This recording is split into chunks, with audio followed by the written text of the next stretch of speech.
şəkil istəyirəm indi təqdim edək. İlk dəfədir mən bildiyim qədər o televiziyada təqdim olunur.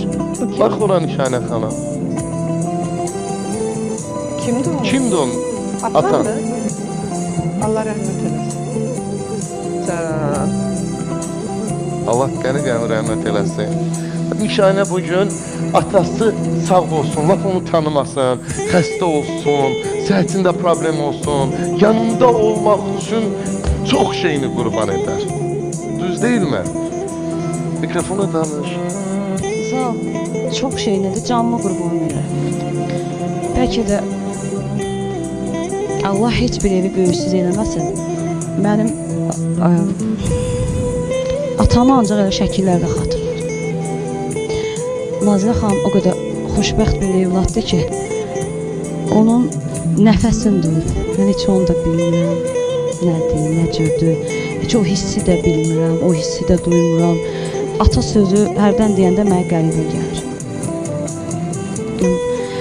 Mən hər yanda da demişəm ki, mən çox xoşbəxt qadınam, amma xoşbəxt bir qız evladı kimi xoşbəxt deyiləm, çünki bir tərəfim sənatdır, atasızlıqdan. Allah heç kimə nəsib eləməz. Malımı verərəm, mülkümü verərəm, canımı verərəm deməyiniz gec olacaq. Çox kövrəldim, çox. Yəni o videoya mən hər gecələr baxıram. Bəlkə də Allah şahiddir ki, mən ağlayıram. Bir video çıxdı. O videoda deyir ki, deməli bir uşaq olur, anası hər gün yatanda xorulur.